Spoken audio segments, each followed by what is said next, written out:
Саламатсыздар ма? Бүгінгі жиынға қатысушылар, мен Ыдырыс Дархан Балғабай боламын. Жалаш ауданының аудан әкімдігінің өкілі, ауыл шаруашылығы жер қатынастары бөлімінің сектор меңгерушісі маманы болып табыламын. Қоғамдық тыңдау өткізу қағидаларын бекіту туралы бұйрығына сәйкес жергілікті атқарушы органның өкілі ретінде ұсынамын. Қатысушы ретінде қатысушылар арасынан ким видео сайласақ, сайлау жүрсеңіздер. Қарсы болмасаңыздар, онда бірауыздан сайланды, қоғам тыңдауды ашық деп жарияламын. Тапсырыс беруші Петровский Венчерский мекемесі жобаны дайындаған Сырарал сараптама жауапкершілігі шектеулі серіктестігі. Бүгінгі жиналысқа жоба қатысты жоба жетекшілері мен ұйымдардың мамандары және мүдделі органдардың өкілдері Zoom конференциясы арқылы қатысуда. Енді кезекте қоғам тыңдаудың регламентін тоқтала кетсек, баяндама жасауға 10-15 минут, қосымша сөйлемдеушіге 3-5 минут беріледі. Ұсыныс сұрақтарыңыз болса, баяндамашыны тыңдап болғаннан кейін талқылауға көшеміз. Баяндама аяқталғаннан кейін жоба бойынша ұсыныстарыңыз, сұрақтарыңыз, пікірлеріңіз болса, ақ жөндеріңізді атай отырып қойсаңыздар болады.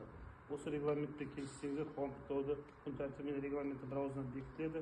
Енді кезекте жоба бойынша баяндамашы Оразбаева Ғазизаға сөз кезегін беремін.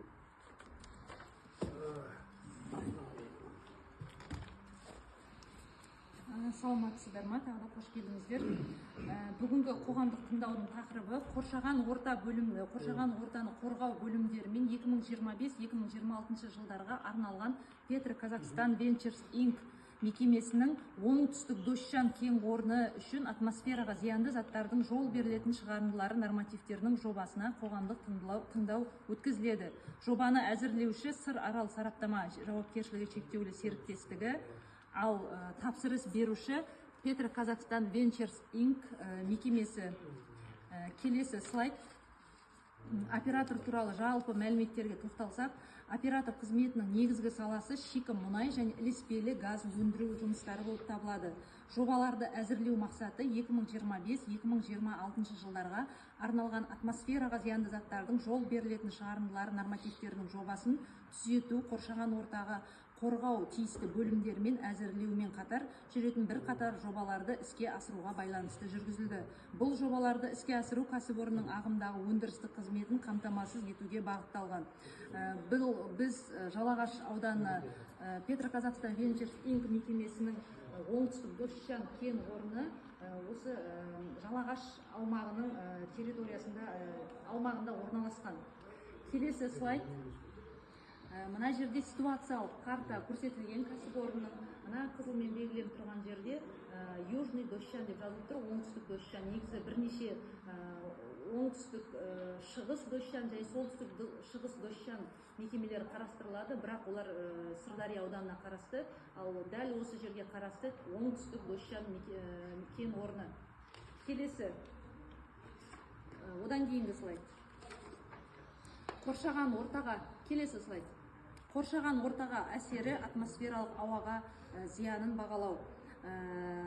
Бұл жерде оңтүстік Дощан кен орны бойынша 2025 жылға атмосфералық ауаға бөлінетін зиянды заттардың көлемі 2,25 тоннаны құрайды, ал 2026 жылға 3,29 тоннаны құрайды.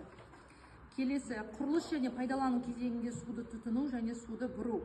Жер үсті және жер асты суларына әсері болжанбайды, өндірістік қажеттілерге ауыз су пайдаланылмайды, ағынды суларды ағызу жер үсті және су объектілеріне жүзеге асырылмайды, суды ұтымды пайдалану жұмыстары қарастырылады. Келесі, қоршаған ортаға әсері жинақтау жұмыстары, қалдықтарды басқару бағдарламасы. Қалдықтар арнайы жабдықталған көліктермен шығарылып, қайта өңдеуге, залалсыздандыруға, кәдеге жаратуға немесе жоюға лицензиясы бар мамандандырылған мекемелермен жүргізіледі.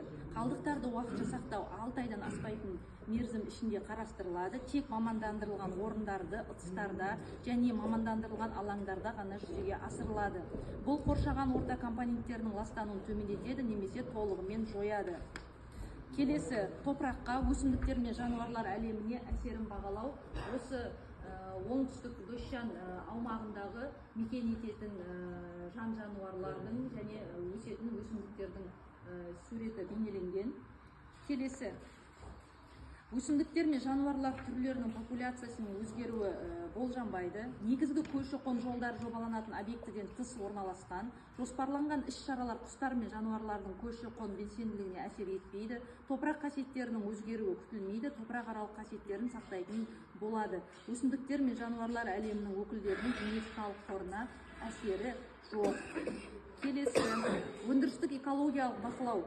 Экологиялық бақылау бағдарламасының жобасы мыналарды қамтиды. Эмиссиялар мониторингі ұйымдастырылған және ұйымдастырылмаған көздерден шығарындыларды бақылау, атмосфералық ауаға әсер ету мониторингі санитарлық қорғау аймағы шекарасын белгіленген нүктелерінде ауа сынамаларын алу, жер жамылғысына әсер ету мониторингі санитарлық қорғау аймағы шекарасын белгіленген нүктелерінде және өнеркәсіп алаңында сынама алу, сондай-ақ радиациялық мониторинг белгіленген нүктелерде өнеркәсіптік алаң шегінде сынама алу.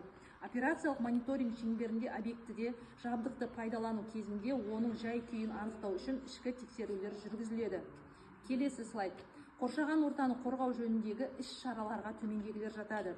Шығарындыларды азайту, яғни реттеу арматурасы және фланец қосылыстарын қақпасын тығыздау, санитарлық қорғау аймағының шекарасында бақылау бекеттерін ұйымдастыру, әкімшілік аумақтық бірліктерінің аумақтарын көгалдандыру, кәсіпорындарының аумақтарында, ауруханалардың, мектептердің, балалардың мекемелерінің айналасында және босатылатын аумақтарда шөлейттенуге және басқа да қолайсыз экологиялық факторларға бейім жерлерде жасыл желектер, екпелер алаңдарын ұлғайту, мамандандырылған ұйымдарға қалдықтарды кәдеге жаратуға беру, өткізу, жолдарды жөндеу және техникалық қызмет көрсету, мұнай өндіру кезіндегі аварияға қарсы іс-шаралар, кен орындарының объектілері мен аумақтарын радиологиялық зерттеу, коррозияның пайда болуын тексеру, мұнай резервуарлары бойынша профилактикалық жұмыстар жүргізіліп отыру, парниктік газдар шығарындыларын түгендеу жұмыстары жатады. Қорыта айтқанда, келесі слайд.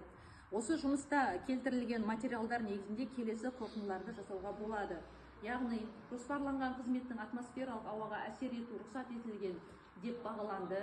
Жер асты және жер үсті суларына олардың ластануы әсер етпейді. Жоспарланған қызметтің топыраққа әсер ету шегінде рұқсат етілген деп бағаланды. Биологиялық жүйеге әсер ету рұқсат етілген деп бағаланады. Бұл өсімдіктер мен жануарлар әлемінің қолданыстағы түрлі құрамның өзгеруіне әкелмейтіндігін көрсетті. Әлеуметтік экономикалық аспектілерге әсері жергілікті экономика үшін және жергілікті халықты жұмысқа орналастыру үшін оң деп бағаланды. Тұтастай алғанда, болжамды жұмыстар ауданындағы қоршаған ортаға әсерді бағалау, құрылыс және пайдалану жұмыстарының салдары, ұсынылған табиғат қорғау іс-шаралары жын сақтаған кезде соншалықты маңызды болмайтындығын көрсетті.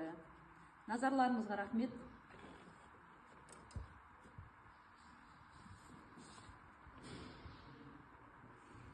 Так, нәреді Азат, сосын УПР-дегі жігіттің атын білмейді екенмін ше. Байтақ партиясынан сұрақтар келген, соларды да оқып жіберейін ба? Сол бақылау бойынша сұрақтар келген екен, солар бойынша. Иә, бұлар енді орыс тілінде оқи берейін ба, жалпы қысқаша не туралы екенін айтайын ба? Не туралы екенін айтсаңыз. Иә, 4 сұрақ берген екен, 4 ескертпе. Оның біріншісі эфирная справка деген болады ғой. Соны неге жаңағы тапсырыс берушінің атынан емес дейді справка берілген. Ол справкада біз сырарал сараптама ЖШС-ның атына берілген. Себебі біз ол кісілермен келісімшартқа отырдық ПКВ мекемесімен, және барлық қоғамдық тыңдауды өткізу, барлық жұмыстары біздің мойнымызда болғандықтан біз арқылы төлем жасалды және олар бізге справка берді. Біз енді солай деп жауап беріп жатырмыз. Келесі инициатор Петра Казахстан Ventures Inc.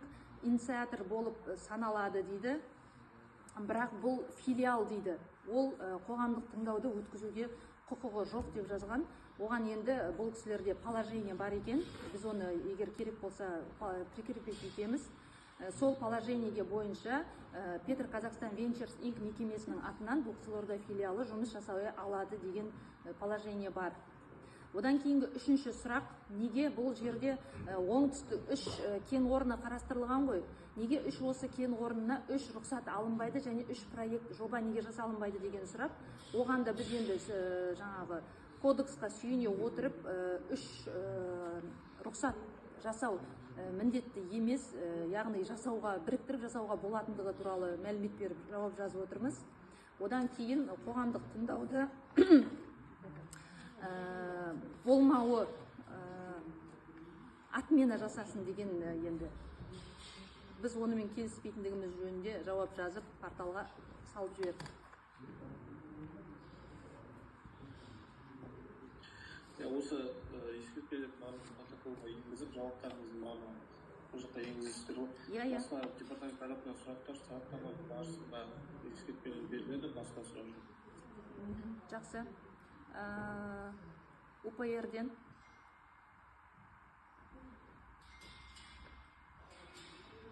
УПР-ден сұрақ бар ма?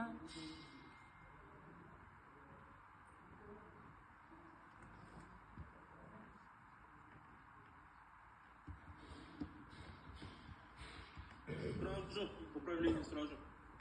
Хорошо. Баянданышына сұрақ бар ма? Сұрақ болмаса, онда қол беріп дауыс берген болса, өрттеледі. Жақсы. Бүгінгі қоғам тыңдауды өтті деп есептейміз. Қоғам тыңдауы жабық деп жариялаймын. Келіп уақыт бөліп қатысқаныңызға рахмет.